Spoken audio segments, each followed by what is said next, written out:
रॉय के साथ royal FM पर आपका एक बार फिर से स्वागत। On this happy and auspicious occasion of Chaitra Shukladi प्रतिपदा नव संवत्सर विक्रम संवत हिंदू नव वर्ष की आप सभी को हार्दिक शुभकामनाएं। और आज चैत्र नवरात्रों के प्रथम दिवस पर आपका अपना डिप आपका अपना डॉक्टर दीप्तेश नील पन्ना विक Roy only on Royal FM पर स्टार्टिंग ए न्यू सीरीज, एक नई पॉडकास्ट श्रृंखला। बात भारत की है बात।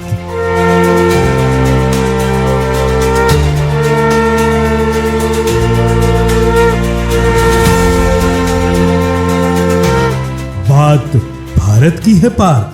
इस ऑडियो श्रृंखला यानी कि पॉडकास्ट श्रृंखला में आकाशवाणी के वरिष्ठ प्रसारण कर्मी, सेवानिवृत्त कार्यक्रम अधिकारी, लेखक, पत्रकार, संस्कृत और हिंदी के प्रकांड पंडित, सनातन संस्कृति संपोषक, प्रबुद्ध वक्ता, ज्ञान मनीषी और मेरे परम पूजनीय मीडिया गुरुओं में से एक आदरणीय श्री पार्थसारथी थपलियाल जी के लेखों का श्रव्य पुस्तक पाठन पॉडकास्ट श्रृंखला के अंतर्गत प्रस्तुत किया जाएगा। तो सुनना ना भूलिएगा। बात भारत की है बात। जी हाँ, आपके लिए ओनली ऑन रॉयल एफएम, आपके अपने रॉय के साथ बात भारत की है बात।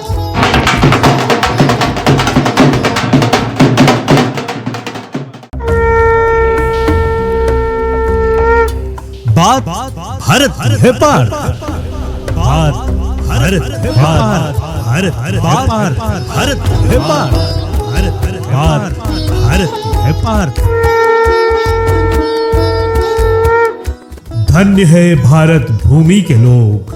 जिस देश को हम भारत कहते हैं वो देव भूमि है, ये पुण्य भूमि है, तपोभूमि है। ये मात्र एक देश है जहाँ के लोग भारत को माता कहते हैं। माता भूमि पुत्रोहम पृथिव्या। ये धरती मेरी माता है और मैं धरती पुत्र। महाकवि कालिदास ने कुमार संभव के आरंभ में लिखा, अस्त्युतरस्याम दिशि देवतात्मा हिमालयो नाम नगाधिराजः। इस श्लोक में हिमालय को देवतात्मा कहा गया है, जो भारत के सांस्कृतिक और आध्यात्मिक केंद्र का प्रतीक है। प्राचीन भारतीय चिंतन में भूगोल केवल भौतिक सीमाओं तक सीमित नहीं था, बल्कि वो धर्म, संस्कृति और ब्रह्मांडीय व्यवस्था से भी गहराई से जुड़ा हुआ था। पुराणों में सप्तद्वीप वसुंधरा का उल्लेख मिलता है। प्राचीन काल के 7 द्वीपों के नाम हैं जम्बू द्वीप, पलश द्वीप, शालमली द्वीप, कुश द्वीप, क्रोच द्वीप, शाक द्वीप और पुष्कर द्वीप। भारत जम्बू द्वीप में स्थित है। विष्णु पुराण, भागवत पुराण तथा महाभारत में विश्व को नवखंड अथवा नववर्ष में विभाजित किया गया है। भारतवर्ष, केतुमाल वर्ष, हरिवर्ष, इलावृत वर्ष, रम्यक वर्ष, कुरु वर्ष, भद्राश्व वर्ष, किमपुरुष वर्ष और हिरण्यमय वर्ष। ये विभाजन केवल भौगोलिक नहीं बल्कि सांस्कृतिक एवं आध्यात्मिक स्तर पर भी किया गया था। विष्णु पुराण में एक श्लोक भारत का चित्र आपके सामने प्रस्तुत कर देता है। उत्तरम यत् समुद्रस्य हिमाद्रिश्चैव दक्षिणम वर्षम तद भारतम नाम भारती यत्र संतति। अर्थात समुद्र के उत्तर और हिमालय के दक्षिण में स्थित ये भूभाग भारत कहलाता है, जहां भारती संतान निवास करती है। इससे पता चलता है कि भारत केवल भौगोलिक इकाई नहीं बल्कि एक सांस्कृतिक राष्ट्र था, जो साझा परंपराओं, आस्थाओं और जीवन मूल्यों से बंधा हुआ था। आर्यावर्त शब्द का प्रयोग धर्मशास्त्रों और स्मृतियों में हुआ है। आर्य का अर्थ है श्रेष्ठ और वर्त या वर्ष का अर्थ है क्षेत्र। मनुस्मृति में आर्यावर्त की परिभाषा इस प्रकार से दी गई है, हिमालयात विंध्य पर्यंतम देशम आर्यावर्तम विदुः। अर्थात हिमालय और विंध्याचल पर्वतों के बीच का क्षेत्र आर्यावर्त कहलाता है। ये क्षेत्र वैदिक संस्कृति, यज्ञ परंपरा, वेदाध्ययन और धर्माचार का केंद्र था। यहाँ विकसित जीवन शैली ही आगे चलकर संपूर्ण भारतवर्ष की सांस्कृतिक आधारशिला बनी। इस पावन धरा पर मानव सभ्यता के आदिकाल से ज्ञान रूप में जो संस्कृति पल्लवित हुई उसे वैदिक संस्कृति कहा गया। लेकिन संस्कृति के शाश्वत स्वरूप के आधार पर वो संस्कृति सनातन संस्कृति है। विष्णु पुराण में एक प्रसिद्ध श्लोक है, गायन्ति देवा किल गीत कानी धन्यास्तु ते भारत भूमि भागे स्वर्गापवर्गा स्पद हेतु भूते भवन्ति भूय पुरुषा सुरुत्वात्। इसका भावार्थ है, देवता भी इस प्रकार के गीत गाते हैं कि धन्य है वे मनुष्य जो भारत भूमि में जन्म लेते हैं, क्योंकि ये भूमि सांसारिक सुख देने वाली भी है और मोक्ष प्राप्ति का साधन है। यहाँ जन्म लेने वाले मनुष्य देवताओं से भी श्रेष्ठ स्थिति प्राप्त कर सकते हैं। भारत भूमि केवल एक राष्ट्र नहीं बल्कि एक जीवंत सांस्कृतिक चेतना है जिसने सहस्त्राब्दियों से मानवता को धर्म, ज्ञान और शांति का मार्ग दिखाया है। भूतपूर्व प्रधानमंत्री स्वर्गीय श्री अटल बिहारी वाजपेयी की कविता भी भारत को समझने में और समझाने में बहुत उपयुक्त है। भारत एक जीता जागता राष्ट्र पुरुष है।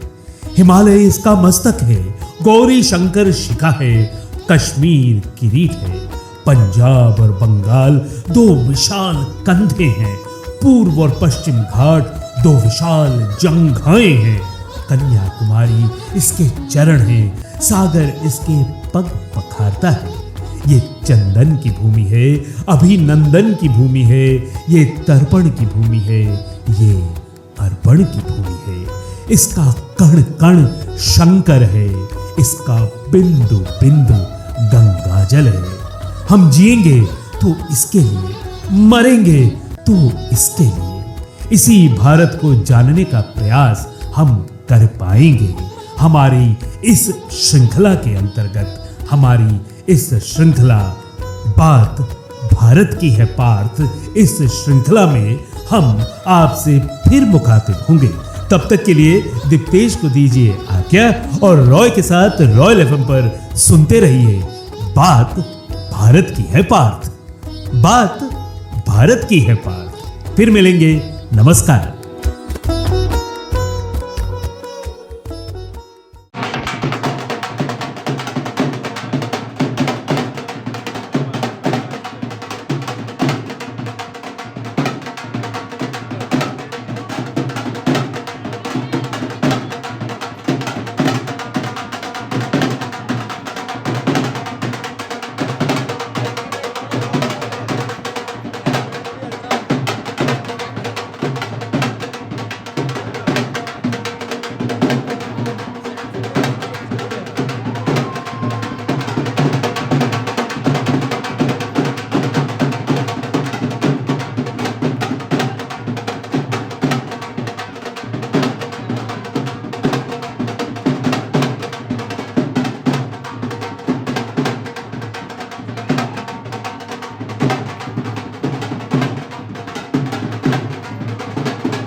तो तुम